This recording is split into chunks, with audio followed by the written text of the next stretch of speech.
Ça va? Est-ce que ça va? Est-ce qu'on est content d'être là? Amen. Regarde ton voisin dans les yeux et dis-lui, j'ai un ami qui m'aime. Moi, regardez mon qui parle en zé. Parlez, s'il te plaît. Ou pas regarder personne. Dis, j'ai un ami qui m'aime. Et moi, je t'aime. Cet ami, c'est Jésus.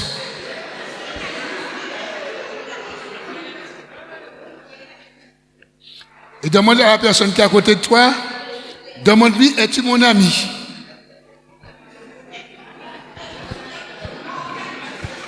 Et puis, demande à la personne, suis-je ton ami?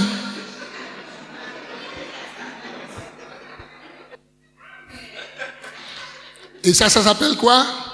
Ça s'appelle la relativité, c'est ça? Quand tu étais à l'école, on te disait que... Et c'est ça le message en ce matin. L'amour agapé. Le message en ce matin, c'est ami, l'ami. C'est ça, l'ami, ami.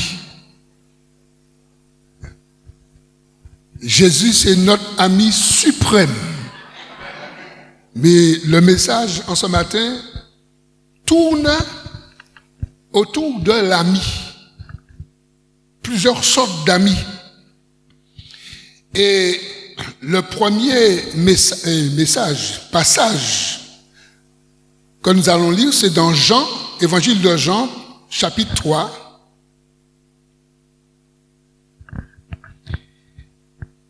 Les versets 22 et suivants, 22 à 30, c'est le verset 29 qui nous intéresse, mais on va lire tout le petit paragraphe. Jean 3, 22, il est dit, après cela, Jésus, accompagné de ses disciples, se rendit dans la terre de Judée, et là, il demeurait avec eux et il baptisait. Jean aussi baptisait à Hénon, près de Salim, parce qu'il y avait là beaucoup d'eau, et on y venait pour être baptisé. Car Jean n'avait pas encore été mis en prison. Or, il s'éleva de la part des disciples de Jean une dispute avec un juif touchant sous la purification. Il vint trouver Jean et lui dit, Rabbi, celui qui était avec toi au-delà du Jourdain et à qui tu as rendu témoignage, voici, il baptise et tous vont vers lui. Jean répondit, un homme ne peut recevoir que ce qui lui a été donné du ciel. Vous-même m'êtes témoin que j'ai dit, je ne suis pas le Christ, mais j'ai été envoyé devant lui. Et au verset 29, il est dit, celui à qui appartient l'épouse, c'est l'époux. Mais l'ami de l'époux, qui se tient là et qui l'entend, éprouve une grande joie à cause de la voix de l'époux. Aussi cette joie qui est la mienne est parfaite. Il faut qu'il croisse et que je diminue. Amen. Ici, Jean-Baptiste, il parle de Jésus et il présente Jésus comme l'ami et l'Église comme l'épouse. Chacun de nous, nous faisons partie de l'Église, de l'épouse de Christ, et Christ est l'ami. Et dans ce verset 29, Jean-Baptiste dit, celui à qui appartient l'épouse, c'est l'époux. Mais l'ami de l'époux.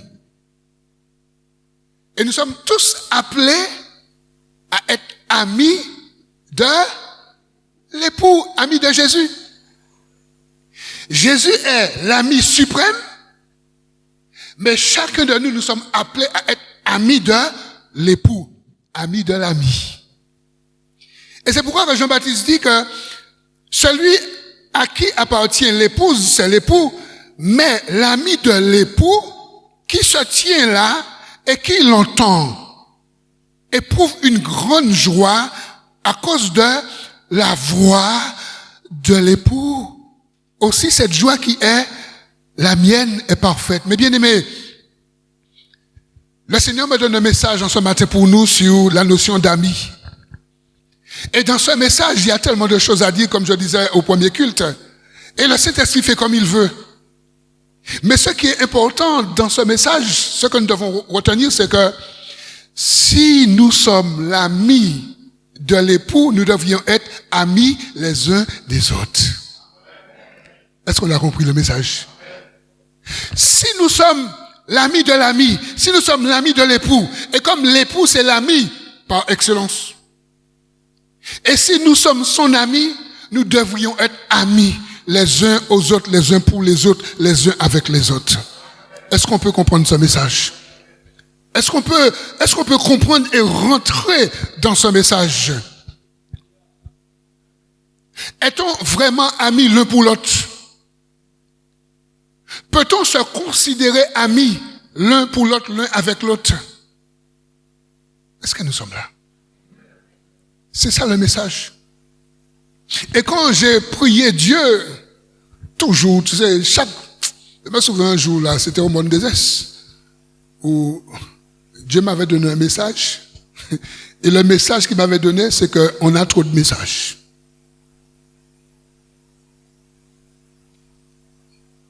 On a trop de messages. Je priais pour demander au Seigneur un message, et il me répond, vous avez trop de messages.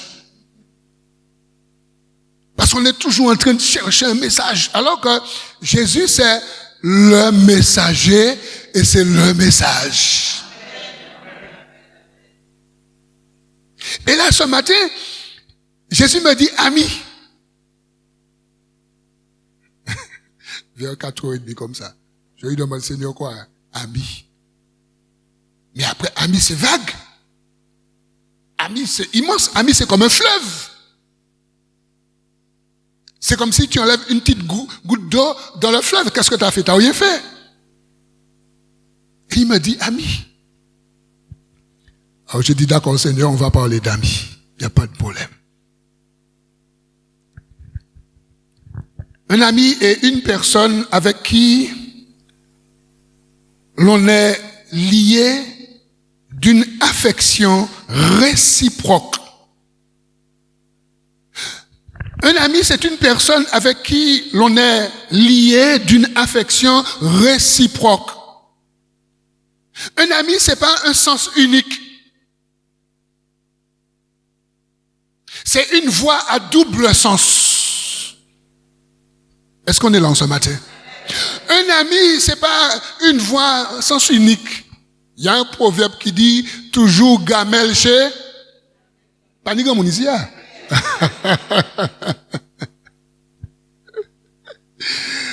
Aïe, aïe, aïe. Toujours gamelle chez, mais jamais fouchette chez. Un proverbe qui a dit ça. Parce que de là où tout bouson au monde, mais chaque fois il bouson ou pas là. Bon, ça sent notre message. ça sent encore l'autre message. La notion d'ami, mon bien-aimé, c'est tellement important cette notion. Parce que Jésus, c'est l'ami. L'exemple de l'ami, c'est Jésus. Et si nous avons Jésus pour ami, nous serons qualifiés d'être un vrai ami. Est-ce que nous sommes là? Regarde ton voisin, dis-lui, mais faut-il avoir Jésus pour ami? Là où tu ris, vous cherchez un monde pour dire, c'est encore des moins.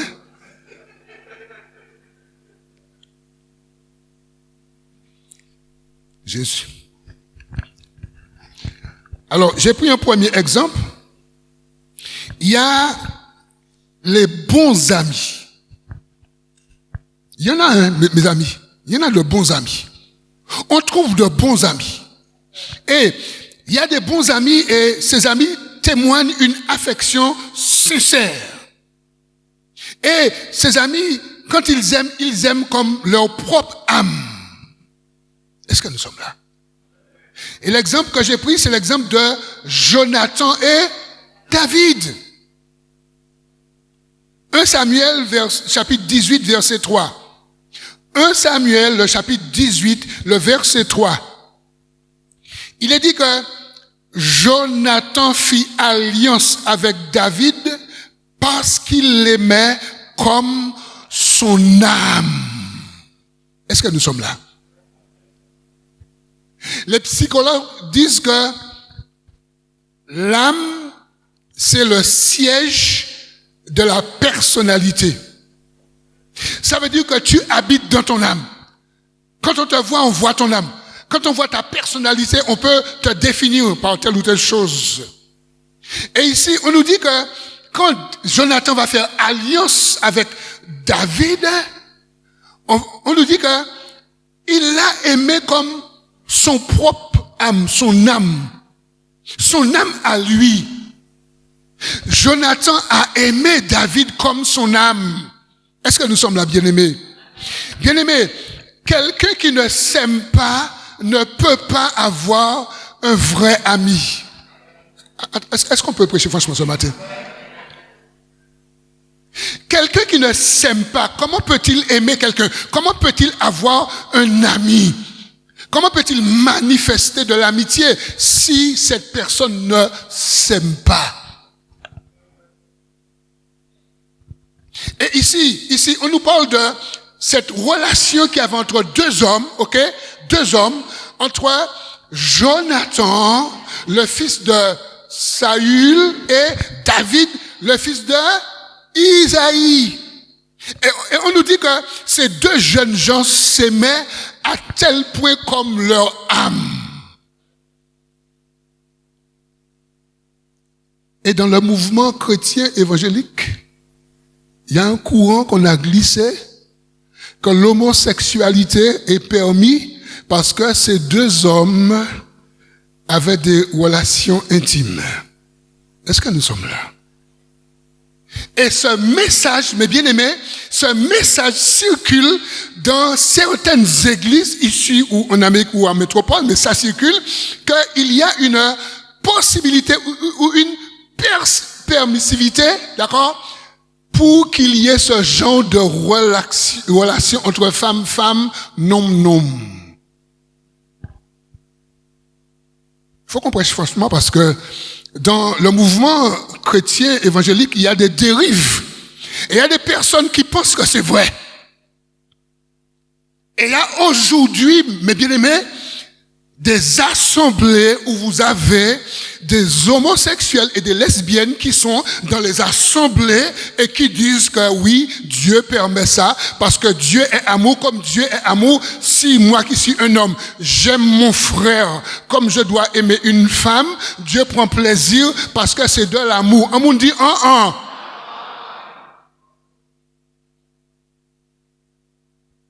Mes amis, il faut prêcher le message parce que aujourd'hui, il y a une telle dérive dans le monde évangélique. Et vous avez des hommes qui sont avec des hommes, des femmes qui sont avec des femmes et qui parlent de l'amour. Pourquoi?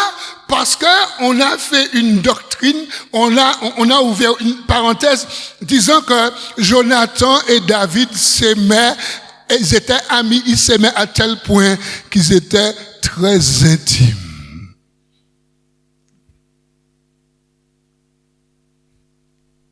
Et comme je disais, au premier culte, je veux aussi vous le dire, j'accompagne une femme qui est lesbienne depuis quelque temps. Et j'en parle parce qu'elle m'a donné la permission d'en parler, dans l'anonymat bien sûr. Et elle m'a dit, mon frère, t'es un prédicateur, il faut prêcher ça. Parce que il y a des jeunes, alors vous allez savoir ce qu'elle m'a dit de prêcher. D'accord? Parce qu'il y a dans les assemblées des jeunes hommes qui sont ensemble, des jeunes filles qui sont ensemble et qui croient que Dieu approuve cela. Et elle m'a dit elle-même, avant qu'elle prenne position contre cela, elle a entendu des choses dans les espaces cultuels ou des pasteurs, des prédicateurs qui parlaient de telle manière et qui favorisait cela. Et la sœur m'a dit, frère, il faut que tu prêches comme ça. Enseigne cela. S'il y a des jeunes filles, des jeunes gens, des pré-ados, des enfants qui ont un penchant, il faut prêcher pour démonter ce truc-là au nom de Jésus-Christ de Nazareth. Parce qu'elle m'a dit qu'il y a des enseignements qui disent que Jonathan était avec David. Et on a même fait la Bible des hommes, la Bible. Et on a enlevé les versets qui dérangent. Et les personnes sont à l'aise dans leur abomination. On ne les juge pas. Mais on condamne les actes. On condamne. On n'a pas l'ordre de condamner quelqu'un, mais on peut condamner ce qu'il fait. Il faut faire la différence. Il faut désapprouver ce que Dieu désapprouve. Parce que des fois, nous chrétiens, nous disciples, on joue au mutisme, on se tait. Alors que dans tel ou tel endroit, on aurait pu dire ce que Dieu pense, mais on préfère fermer sa bouche. Est-ce que nous sommes là? Et le Seigneur m'a dit, Jude, je veux que tu parles un peu de la notion d'ami. Pour que dans mon église, s'il y a un penchant, s'il y a des idées qui traînent, s'il y a une courbe, que à l'aide de la parole que les choses se redressent.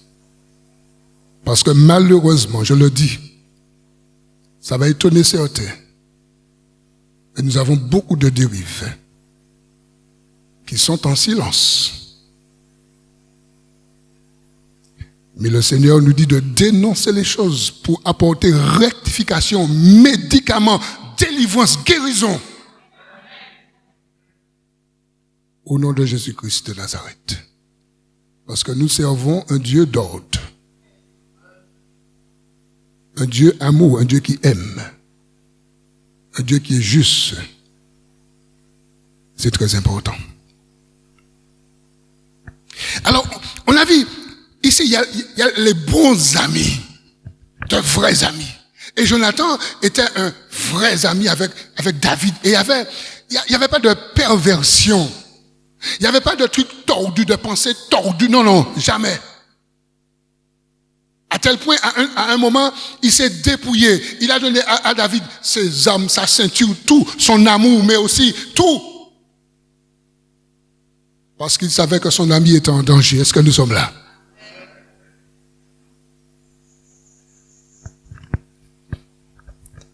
Alors, dans cette notion, je voudrais parler un peu aux couples qui sont présents. Dans cette notion où Jonathan aime David comme son âme, on va lire dans Éphésiens chapitre 5, versets 28 à 30, Éphésiens, épître de Paul aux Éphésiens, le chapitre 5, les versets 28 à 30. Alors bien sûr, ici nous avons dans ce chapitre les devoirs domestiques, devoirs mari et femme, devoirs des serviteurs, etc. Mais ici, je veux juste faire une petite parenthèse. Alors, il est dit ici, verset 28. C'est ainsi que les maris doivent aimer leurs femmes comme leur propre corps. Celui qui aime sa femme s'aime lui-même, car jamais personne n'a haï sa propre chair, mais il la nourrit et en prend soin, comme Christ le fait pour l'Église, parce que nous sommes membres de son corps. Et ici, Paul fait un petit ziedou aux femmes et aux non-hommes, mari et femme. Et Paul dit, alors c'est Paul, c'est le Seigneur, il dit que c'est pourquoi que les maris doivent aimer leurs femmes comme leur propre corps. On a vu que Jonathan a aimé David comme son âme, et on fait un parallèle, on voit que quelqu'un dit mari. Oh, pas ni mon ici. Quelqu'un dit les maris doivent aimer leurs femmes comme leur propre corps. Ça veut dire qu'entre femme et entre non-homme, il doit avoir une notion d'amour, une notion d'amitié.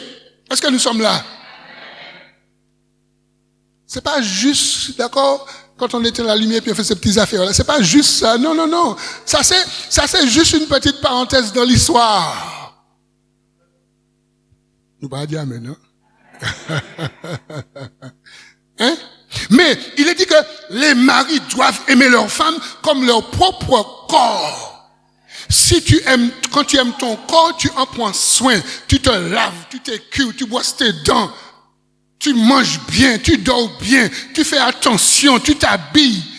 Tu te regardes dans le miroir, tu tournes, tu te regardes. Ouais. On nous prêche au matin, on nous prêche au matin. On nous prêche au matin. Quand tu t'aimes, Marie, quand tu t'aimes, eh bien, tu dois aimer ta femme. C'est pas moi qui l'ai dit, c'est Paul, et Paul l'a dit de la part du Seigneur. Quand tu te réveilles, tu prends ta brosse à dents, tu prends ton rasoir, Est-ce que nous pouvons prêcher? Alors, il est dit que tu dois aimer ta femme comme ton propre corps, comme ta chair. Est-ce que nous sommes là? Tu ne dois pas la pisser, la pichonner, lui dire des bêtises, lui dire garde tête ça.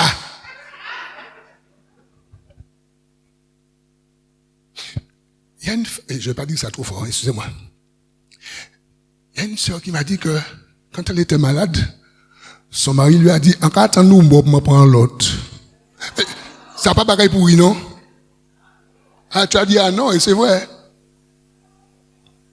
Mes amis, lorsque l'homme est habité par l'esprit méchant, lorsque l'homme lui-même, il est malade, un homme qui est malade ne peut que vomir la maladie. Quand il parle de sa maladie. Un homme qui est méchant, quand il parle de sa méchanceté. On ne peut pas attendre, enfin, homme ou femme, pardon, et les femmes, vous aussi, ok? D'accord? Quand on dit homme avec un grand H. On ne peut pas, quand on parle, quand on ouvre sa bouche, ce que tu as dans ton ventre, c'est ce qui sort là. Quelqu'un dit guérison. Quelqu'un dit on a besoin d'être guéri. On a besoin d'être soigné. Ouais. Est-ce que nous sommes là? Et c'est pourquoi que c'est très important pour nous, Marie, nous papas, nous serviteurs, nous noms. Attends, on va faire quelque chose. Est-ce que les papas peuvent se mettre debout? Maladou, hein? Les papas. Est-ce que les papas peuvent se mettre debout? Oh, nous, parce que moi, vous avez fini de prêcher. Les papas. Les papas. Et petit garçon, assieds-toi. Il n'y a pas d'autres papas? Eh bien, nous les papas, Maladou, oui, c'est très important. Nous les papas, mais, les frères, il n'est pas trop tard. Les frères, il n'est jamais trop tard pour se rattraper. Est-ce que nous sommes là, les frères? Attends, tu es papa? Et tu dis rien. Les frères, il n'est jamais trop tard pour se rattraper. Même si jusque-là, on a raté le but, mais là, à partir de ce matin-là, on peut se rattraper. Pour dire que mon épouse, hein, alors tu sais pas quoi, moi, il n'y a pas compte. D'accord, ok. Pour dire que mon épouse, hein, je veux l'aimer comme j'aime ma chair, mon corps. D'accord les papas? D'accord, moi aussi, on peut s'asseoir. Il y a des exercices qu'il faut faire pour se conscientiser, pour être conscient qu'on a quelque chose à faire. Parce qu'il faut être conscient qu'il y a quelque chose à faire. Ça veut dire que moi qui suis papa et qui suis époux, je dois être l'ami de Jocelyne, mon épouse. Et ami avec un grand A. Est-ce qu'on est là? Si j'aime mon corps, ma chair, je dois aimer mon épouse comme je m'aime. Est-ce que nous sommes là? Est-ce que ça vous arrive lorsque vous mangez que vos dents mordent votre langue? Nous avons fait un petit sondage. Moun, ça arrivait levez la main, moun ça arrivé. Bon Dieu, oui! Gamoun.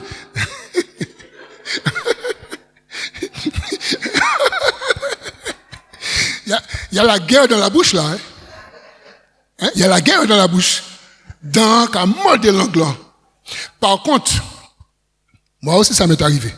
Mais si ça nous arrive tout le temps, quelqu'un dit il y a un problème. Par contre, si tout le temps quand tu manges, tes dents mordent ta langue, faut voir un médecin. Faut voir un psychologue, je sais pas qui, voir un spécialiste, parce qu'il y a la guerre dans ta bouche. Il y a la guerre, hein. Si toutes les dents ont mordent la langue, il y a un problème, hein. Est-ce que nous sommes là? Parce que Jésus dit que nous devrions aimer notre femme comme notre propre corps. Mais si notre corps nous fait la guerre, quelqu'un dit il y a un problème.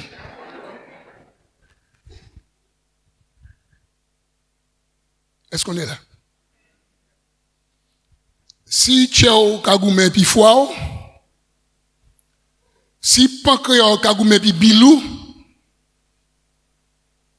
si ouais pied au Kagoumé pi Lamé, si ouais gros intestin ka mêlé petits intestins, si ouais cerveau gauche ka mélangé puis cerveau droite, on nous prêcher oui. Est-ce que nous sommes là?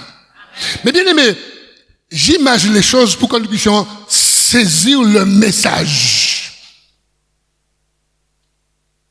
Et c'est très important pour chacun de nous. Je veux refermer cette parenthèse. Nous qui sommes mariés, vérifions. Est-ce que nous aimons notre épouse ou notre époux comme notre propre chair? Vérifions, parce que la Bible le dit. Mais s'il y a toujours la guerre, il ne faut pas faire comme l'autruche. Il faut chercher la guérison, il faut chercher la délivrance. Il ne faut pas se taire. Parce que des fois, nous nous taisons. Mais Salomon a dit dans Ecclésiaste chapitre 3, les versets 1 et suivants, il y a un temps pour ci, il y a un temps pour ça, un temps pour ci, un temps pour ça, un temps pour parler, un temps pour se taire. Et il faut parler. Quand tu vois que ça va pas, il faut parler. On t'a pas demandé de monter sur le toit. Et puis il a dit, ouais, mais il y a pas les mal de moi, ouais. Non. On t'a pas de monter sur le toit. On t'a pas de prendre le micro. On t'a pas dit de dire ça à tout le monde que tu rencontres. Mais il y a des personnes qui sont qualifiées. Il y a des personnes qui sont habilitées que tu peux voir. Tu peux pas rester dans ce problème. Est-ce que nous sommes là? Parce que la famille de Dieu, c'est une famille qui marche. La famille de Dieu, c'est une famille dont il doit faire bon vivre. Est-ce que nous sommes là? Je referme la parenthèse. Je continue dans cette notion d'amis. On a vu qu'il y a de bons amis. Mais malheureusement, il y a aussi de mauvais amis. Des amis qui sont aveuglés. Des amis qui sont égarés. Des amis qui se perdent et qui meurent. Et on va voir un autre exemple, toujours dans Samuel, mais on ira dans 2 Samuel, le chapitre 13, et on lira les versets 1 à 6, et après 2 autres versets suivants. 2 Samuel, chapitre 13, versets 1 à 6, et là, on voit les mauvais amis. On nous dit que, après cela, voici ce qui arriva. Absalom, fils de David, avait une sœur qui était belle et qui s'appelait Tamar, et Amnon, fils de David, l'aimait. En clair, Amnon aimait sa sœur. Amnon était tourmenté jusqu'à se rendre malade à cause de Tamar, sa sœur, car elle était vierge et il paraissait difficile à Amnon de faire sur elle la moindre tentative. Amnon avait un ami, quelqu'un dit mauvais ami, nommé Jonadab, fils de Shimei, frère de David, et Jonadab était un homme très habile, quelqu'un dit très rusé, quelqu'un dit très malin. Il dit, pourquoi deviens-tu ainsi chaque matin plus maigre? Toi, le fils du roi, ne veux-tu pas me le dire? Amnon lui répondit, j'aime Tamar, sœur d'Absalom, mon frère. Jonathan lui dit, mets-toi au lit et fais-le malade. Quand ton père viendra te voir, tu lui diras, permets à Tamar, ma sœur, de venir pour me donner à manger, qu'elle prépare un mets sous mes yeux, afin que je le voie et que je le prenne de sa main. Verset 6, Amnon se coucha et fit le malade. Le roi vint le voir et Amnon dit au roi, je te prie que Tamar, ma sœur, vienne faire 2 gâteaux sous mes yeux et que je les mange de sa main. Amnon dit oui. Il y a plusieurs choses à dire dans ce passage. Premièrement, les jeunes hommes et les jeunes filles qui sont présents, les enfants, les ados, ils sont présents. Pardon. Vous avez raison d'être difficile. Vous avez raison de garder votre virginité. Vous avez raison de ne pas être facile. Parce que ici, on voit que Tamar, elle était difficile, elle était vierge, mais elle comptait garder sa virginité. Et j'aimerais que tous nos enfants entendent ce message ou cette partie du message, parce que des fois, trop facilement, nos enfants perdent leur honneur, que ça soit garçon ou fille. Est-ce que nous sommes là? Et nous avons ici, Tamar, elle était difficile, elle était vierge. Elle a dit, au péché, La deuxième chose, on a ici Amnon qui a un ami. Et on nous dit qu'il était défait, il maigrissait, il était comme quelqu'un qui avait un gros poil, parce qu'il était pervers. C'était un incestueux, il voulait coucher avec sa sœur. Et ça le rendait malade. Il était vraiment malade, mais après il a joué au malade. Mais il était vraiment malade. Est-ce que nous entrons dans le message? Parce que vouloir coucher avec sa sœur, vouloir coucher avec un membre de sa famille, c'est de laisser, c'est un péché, et cette personne est malade. Et elle a besoin d'un médecin. Et Jésus a dit, je ne suis pas venu pour ceux qui sont bien portants, je suis venu pour les malades, les pécheurs, mais ceux qui se reconnaissent pécheurs. Ceux qui se reconnaissent malades et qui ont besoin d'un médecin. Est-ce que nous sommes là? Alors, on voit que Amnon, on nous dit qu'il avait un ami qui était malin, rusé, qui était habile. Et finalement, il va donner un conseil à Amnon.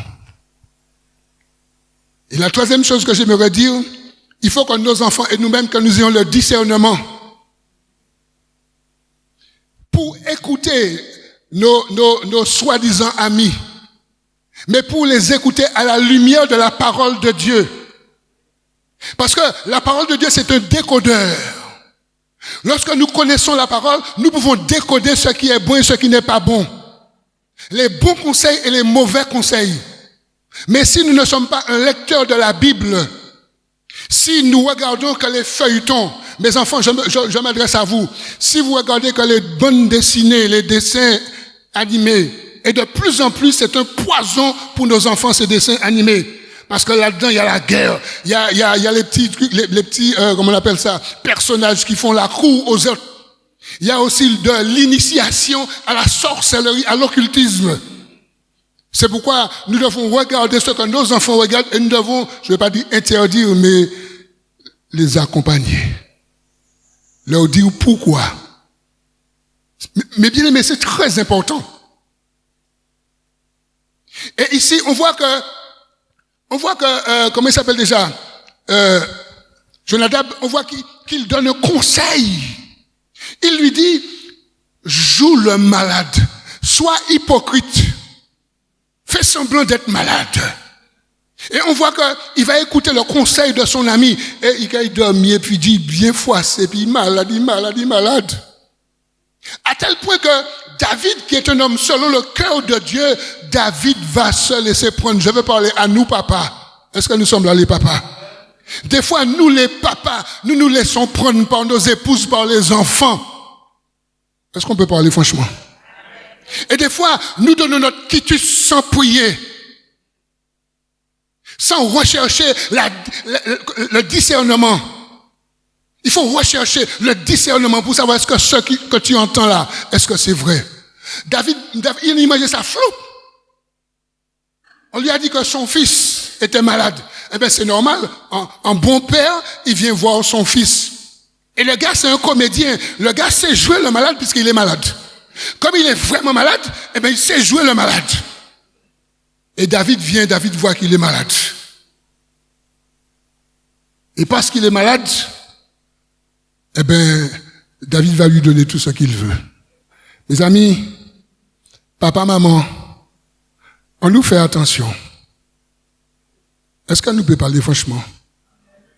Papa, maman, faut nous faire attention. Des fois, nous avons dit, ich nous non, tu nous fait nous mal.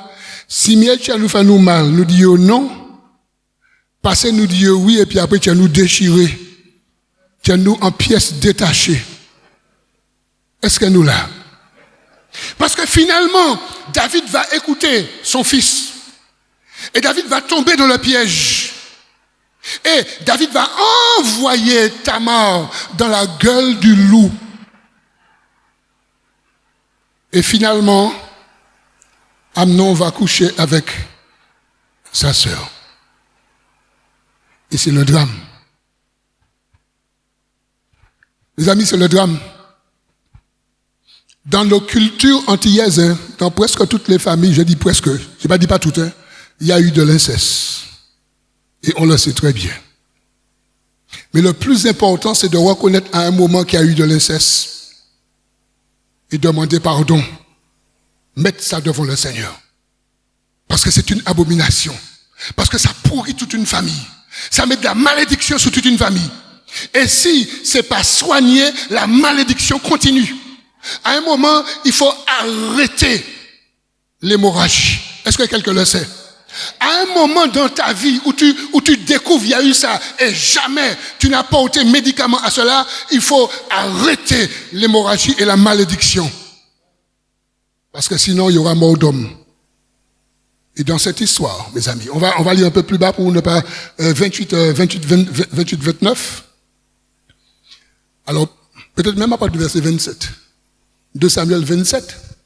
Après que Amnon ait fait ce drame, a couché avec sa sœur, la sœur a perdu sa virginité, Amnon courit d'elle, eh bien, Absalom, le frère d'Amnon, mais le frère aussi de Tamar, il va se venger.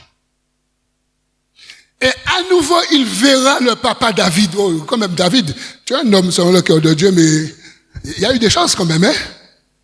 Quand on étudie l'homme, ou les hommes de la Bible, on verra. Bref, il a dit que sur les instances d'Absalom, le roi David laissa aller avec lui Amnon et tous ses fils. Absalom donna cet ordre à ses serviteurs: faites attention quand le cœur d'Amnon sera égayé par le vin et que je vous dirai frappez Amnon. Alors tuez-le. Ne craignez point, n'est-ce pas moi qui vous donne l'ordre. Soyez fermes et montrez du courage. Les serviteurs d'Absalom traitèrent Amnon comme Absalom l'avait ordonné. Et tous les fils du roi se levèrent, montèrent chacun sur son mulet et s'enfuirent. Quand il y a un mauvais conseil, quand il y a un mauvais ami, c'est comme ça que ça se termine. C'est pourquoi il faut faire de l'ordre. Dans son cercle d'amis, son cercle de camarades, il faut mettre de l'ordre. N'ayons pas peur, mes bien-aimés, n'ayons pas peur, d'accord, de faire une sélection. Quand tu as un ami, quelqu'un qui se dit ami, et tu vois qu'il te donne des conseils, tu vois qu'il te met dans le bourbier, il te met dans des histoires tout le temps, n'aie pas peur de t'en séparer, mais prie pour lui, aime-le. Si tu n'arrives pas à l'amener à Christ et c'est lui qui t'amène au monde, c'est par toi. Vous n'êtes pas d'accord avec moi, hein? Est-ce que nous sommes là? Bon, nous allons. J'ai noté que les circonstances, quelles qu'elles soient, ne peuvent séparer les vrais amis. Quel que soit. Quand tu es un ami et tu as un ami et nous sommes de vrais amis, quelles que soient les circonstances. Et on va lire dans Ruth, le premier chapitre, de versets 16 et 17. Ruth, premier chapitre, versets 16 et 17. Et ici, je fais un petit coucou aux belles filles et aux belles mères. Beaucoup de belles mères ont pour ennemis les belles filles et beaucoup de belles filles ont pour ennemis les belles mères. Et ici, on a Ruth. Elle est veuve. Sa belle-mère est veuve. Et sa belle-mère qui va rentrer dans son pays, elle dira à ses belles-filles, bon les filles, ok, vous êtes gentilles, mais maintenant, prenez parti. Et Ruth dira, ne me presse pas de te laisser, de retourner loin de toi, où tu iras, j'irai, où tu demeureras, je demeurerai, ton peuple sera mon peuple, et ton Dieu sera mon Dieu. Où tu mourras, je mourrai, et j'y serai enterré, que l'Éternel me traite dans toute sa rigueur, si autre chose que la mort vient me séparer de toi. Une belle-mère et une belle-fille, elles sont devenues amies à tel point inséparables, et ni la mort ni le veuvage, rien ne peut séparer les vrais amis. Je ne sais pas, est-ce que ça parle à quelqu'un ce matin? Est-ce que quelqu'un entend que Dieu lui parle en ce matin? Parce qu'il y a des événements, il y a des choses qui ont trahi, il y a des choses qui ont séparé quelqu'un que tu aimais, parce qu'elle a fait une faute quelconque, d'accord, elle a fait une faute, et bien on y casse et puis. Est-ce qu'on peut comprendre ce que je dis? Il n'y a pas de contradiction dans ce que je dis, mais il faut comprendre chaque point. Pourtant, c'était ton ami. Pourtant, il y avait entre vous quelque chose de bien, de sérieux, mais parce qu'il y a eu une faute, il y a eu un écart, il y a eu quelque chose, eh bien, tac, terminé. Tu es au nord, je suis au sud. Quand je te vois, je tourne ma tête. Est-ce que nous sommes là? Si nous sommes de vrais amis, aucune circonstance ne doit nous séparer. On va lire quelque chose dans Matthieu 26, les versets 47 à 50. Et on verra que lorsque nous avons Jésus pour ami, lorsque nous avons Jésus pour modèle, on verra que jusqu'à la mort, le sentiment d'ami, d'accord, est intouchable, inviolable. Jésus savait que Judas allait le trahir, mais Jésus a été l'ami de Judas jusqu'à la trahison. Mais Judas faisait semblant d'être ami avec Jésus, mais Judas n'était pas ami de Jésus. On va le dire. Comme il parlait encore, voici Judas, l'un des 12 arriva et avec lui une foule nombreuse armée d'épées et de bâtons, envoyés par les principaux sacrificateurs et par les anciens du peuple. Celui qui le livrait leur avait donné ce signe, celui que je baiserai, c'est lui, saisissez-le. Aussitôt, s'approchant de Jésus, il dit, salut Rabbi, et il le baisa. Jésus lui dit, mon ami. Et mes amis, je m'arrête un petit moment là. Quand Jésus appelle Judas mon ami, Jésus n'est pas hypocrite. Jésus aime Judas. Et Judas, c'est l'ami de Jésus. Parce que Jésus ne ment pas. Et quand il appelle Judas mon ami, il tend une perche à Judas. Judas avait encore une occasion pour se rétracter. Jésus dit, mon ami, ce que tu es venu faire, fais-le. Mais le fait qu'il appelle mon ami, il y a une tendresse, il y a un amour, il y a une porte qui s'ouvre, il y a une occasion qui lui est présentée. Est-ce que nous sommes là? Jésus est l'ami par excellence. Mais bien sûr, on nous dit, alors, ces gens s'avancèrent, mirent la main sur Jésus, ils le saisirent, on connaît le reste de l'histoire. Et ce verset fait parallèle à une révélation de David au psaume 55. Et au verset 13 à 15, le psaume 55, les versets 13 à 15 qui parlent de la trahison de Judas, où il est dit, « Ce n'est pas un ami qui m'outrage, je le supporterai. Ce n'est pas mon adversaire qui s'élève contre moi, je me cacherai devant lui. C'est toi que j'estimais mon égal, toi mon confident et mon ami. Ensemble, nous vivons dans une douce intimité. Nous allions avec la foule à la maison de Dieu. » Mais on a vu que même si Jésus a appelé Judas mon ami, Judas l'a trahi. Et j'aimerais terminer par quelques conseils. Le livre des Proverbes, mes bien-aimés, est un livre qui nous présente Jésus comme le type d'ami. J'ai pris quelques versets. Proverbe 18, 24. Jésus est l'ami qui témoigne de la fidélité. Proverbe 18, 24. Il est dit, celui qui a beaucoup d'amis les a pour son malheur. Mais il est tel ami attaché qu'un frère. Et ici, on voit que un ami type Jésus, si nous aimons comme Jésus, nous verrons que nous pourrons aimer vraiment notre frère, notre sœur. Proverbe 17, 17. L'ami manifeste un amour stable. Lorsque nous avons pour ami Jésus, et lorsque nous avons appris de Jésus l'amitié, cette amitié est stable. Elle n'est pas en dents de scie. Elle n'est pas mi-figue, mi-raisin. Elle n'est pas lunatique, tantôt chaud, tantôt froid.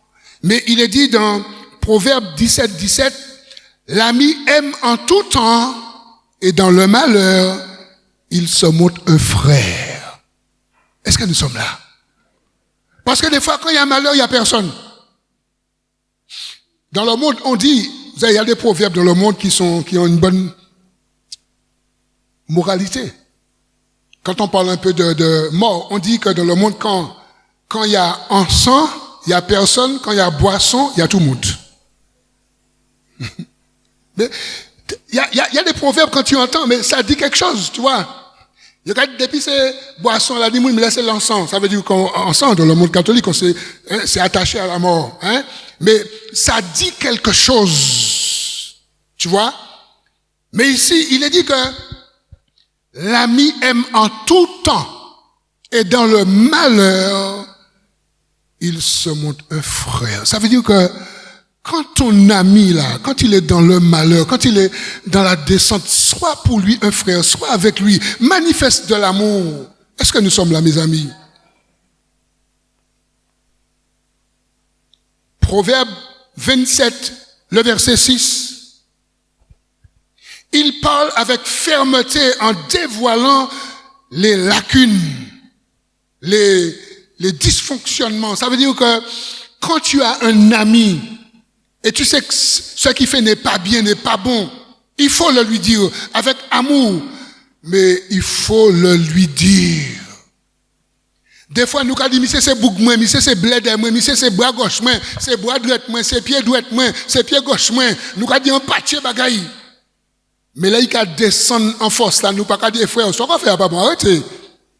Eh bien, ici, dans ce proverbe, écoutons ce qu'il est dit ici dans le proverbe 27, 6. Il est dit que les blessures d'un ami prouvent sa fidélité, mais les baisers d'un ennemi sont trompeurs. Si tu as quelqu'un, tu aimes la personne, si ton épouse te parle, mon frère, ton épouse te dit, chérie, c'est pas bien ce que tu fais. Pas émanciper, pas jouer. Écoutez ça, il a dit là. Si ton époux, ma soeur, te dit telle chose, ton époux, c'est ton ami. Ton épouse, c'est ton ami. Ou devrait être. Mais s'il te dit quelque chose, écoute ce qu'il te dit. Ne les jurie pas, ne sois pas vulgaire. Même si ça te blesse, parce que ici, il est dit ici que les blessures d'un ami, parce que si on fait quelque chose, c'est pas bien et qu'on nous le dise, ça nous blesse. Parce qu'on aime quand on nous dit bravo. Mais quand on nous dit c'est pas bien, il faut aussi aimer. C'est parce qu'on nous aime, on nous dit que c'est pas bon ce que tu fais. Mais on veut toujours des applaudissements. Est-ce que nous sommes là ce matin? Même si ça fait mal, acceptons que ça fasse mal pour être guéri. Parce que nous, on veut la guérison. Est-ce que vous êtes là avec moi? Et puis, le dernier proverbe 27, 29. L'ami donne des conseils qui rendent sage. L'huile et les parfums réjouissent le cœur. Et les conseils affectueux d'un ami sont doux. Et à côté de ce verset, j'ai mis un autre, Proverbe 12, 15. La voix de l'insensé est droite à ses yeux, mais celui qui écoute les conseils est sage. Et je veux conclure par deux versets. Dans Jacques 2, le verset 21 à 24, ici dans Jacques 2, on nous parle de Abraham qui est appelé ami de Dieu. Mes amis, je sais que nous serons tous flattés si Dieu dit que nous sommes ses amis ou son ami. Je sais pas pour vous, mais moi je serais flatté si Dieu me dit audiblement, Jude, je te prends pour mon ami. Et bien dans Jacques 2, on nous dit pourquoi Abraham a été appelé ami de Dieu, parce que Abraham n'a pas seulement parlé, Abraham n'a pas seulement dit qu'il avait la foi, mais Abraham a fait aussi les œuvres. Il y a une addition entre la foi et les œuvres. Il faut que la foi soit additionnée avec les œuvres. Abraham aimait Dieu, mais lorsque Dieu lui a demandé de lui livrer son fils par amour, Abraham a pris Isaac et il est monté jusqu'à la montagne à Horeb. Il a déposé Isaac sur la table de l'autel. Il a pris le couteau pour égorger son fils. Et il y avait là la foi et les œuvres. Et voilà pourquoi Dieu dit, Abraham, c'est mon ami. Parce qu'il n'a pas eu peur de me donner son fils, celui qu'il aimait. Mes amis, le message est sérieux en ce matin. Lorsque nous parlons d'amis, c'est un message très costaud, très sérieux. Abraham a été appelé ami de Dieu. Et il est dit, Abraham, notre père, ne fut-il pas justifié par les œuvres lorsqu'il offrit son fils Isaac sur l'autel? Tu vois que la foi agissait avec ses œuvres et que par les œuvres, la foi fut rendue parfaite. Ainsi s'accomplit ce que dit l'Écriture. Abraham crut à Dieu et cela lui fit imputer à justice et il fut appelé quoi? Ami de Dieu. Verset 24. Vous voyez que l'homme est justifié par les œuvres et non par la foi seulement. Est-ce que nous sommes là? Est-ce que nous sommes là? Ça veut dire que tu vas dire à Mario, c'est beaucoup, Mario, ça m'a emmené, ou c'est beaucoup, mais Mario, quand tu m'as faim, m'a pas n'est manger, peut-être qu'on y a un billet 20 ou un pochou, mais au cas témoigner, on l'a versé, mais petit billet 9 là qui est un pochou, ou pas à casser, hein. On nous prêche franchement, matin, oui. Quelqu'un dit la foi, une autre personne dit les œuvres. Est égal à ami de Dieu. Et le dernier verset, c'est dans l'évangile selon Saint Jean, et c'est là qu'on va terminer, chapitre 15. Et là, ça nous parle à tous, à tout le monde ensemble, à l'unisson. Jean 15, les versets 12 à 17. Et Jésus parle. Jésus dit, c'est ici mon commandement. Aimez-vous les uns les autres comme je vous ai aimés. Il n'y a pas de plus grand amour que de donner sa vie pour ses amis. Vous êtes mes amis si vous faites ce que je vous commande. Je ne vous appelle plus serviteur parce que le serviteur ne sait pas ce que fait son maître. Mais je vous ai appelé ami parce que je vous ai fait connaître tout ce que j'ai appris de mon Père. Ce n'est pas vous qui m'avez choisi, mais moi, je vous ai choisi et je vous ai établi afin que vous alliez et que vous portez du fruit et que votre fruit demeure, afin que ce que vous demanderez au Père en mon nom, il vous le donne. Ce que je vous commande, c'est de vous aimer les uns les autres. On peut tous se mettre debout, les uns les autres. Bien-aimés chers frères et sœurs, en fait, ce que le Seigneur a voulu nous dire en ce matin, pour être appelé ami de Dieu, pour être appelé ami de Jésus, il faut obéir à ses commandements et le premier qui est de nous aimer les uns les autres. D'aimer son épouse, d'aimer son époux, d'aimer ses parents, d'aimer ses enfants, d'aimer son frère, d'aimer sa sœur, d'aimer son prochain. Et lorsque nous manifestons cet amour, Dieu va nous appeler amis. Et Jésus a dit aux 12, c'est pas vous qui vous êtes choisis, c'est moi, je vous ai choisi, je vous ai établi, je vous appelle amis. Jésus a dit que je ne vous appelle plus serviteur. Le mot serviteur en grec, c'est esclave. Doulos, esclave. Mais il a dit, je vous appelle ami. Je vous donne cette décoration, ce nouveau titre. Je vous appelle ami. Mais il leur dit, manifestez de l'amour les uns pour les autres. Mon bien-aimé, est-ce que ce matin, tu as compris le message? Parce que là, je termine, je vais prier. Mon bien-aimé, est-ce que ce matin, le message, parce que Jésus vient, nous sommes vraiment en ce temps-là où Jésus, à n'importe quel moment, le Seigneur retourne nous chercher.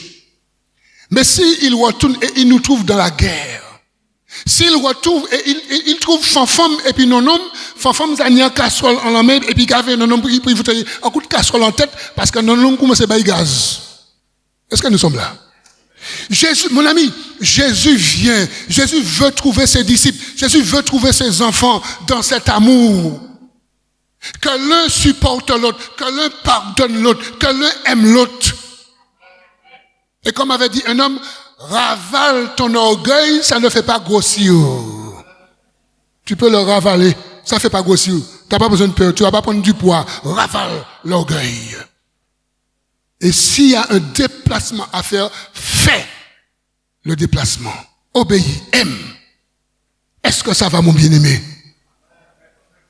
Est-ce que la notion d'amis, est-ce que nous allons partir, chacun de nous et tout le monde ensemble, avec une autre notion de l'ami? L'ami selon la Bible, l'ami selon Jésus, l'ami selon le Saint-Esprit, l'ami selon ce que Dieu attend de nous. Est-ce que ça va? Seigneur, ce matin, tu as voulu nous parler d'une telle manière, parce que tu veux que nous soyons appelés amis de Dieu, amis de Jésus. Et pour cela, tu nous demandes de conjuguer, d'additionner la foi et les œuvres. Papa, pardon pour toutes les fois où nous sommes passés à côté. Mais merci parce que tu nous parles d'une telle manière. Parce que tu veux que nous saisissions le message et que nous le mettions en pratique. C'est pourquoi tu nous as dit dans la bouche de Paul, au 2e chapitre d'Éphésiens et au verset 10, que ce sont des choses que tu as préparées d'avance afin que nous les pratiquions. Qu'il en soit ainsi. Seigneur, touche-nous. Passe encore, Seigneur. Touche-nous. Fais-nous du bien. Touche-nous encore, Seigneur, afin que nous puissions cracher, vomir tout ce qui est en nous qui ne t'appartient pas, et afin que nous puissions avaler, manger tout ce qui t'appartient. C'est ce que nous te demandons ce matin, au nom de Jésus et pour la gloire de Dieu. Maintenant, Seigneur, renvoie-nous avec la paix de Dieu, renvoie-nous avec la paix du Saint-Esprit, renvoie-nous couverts par le sang de Jésus, renvoie-nous avec la joie du Saint-Esprit, et que le diable et tous ces démons soient liés, chassés dans les lieux du dehors au nom de Jésus et pour la gloire de Dieu. Et le peuple de Dieu dit Amen, Amen, Amen.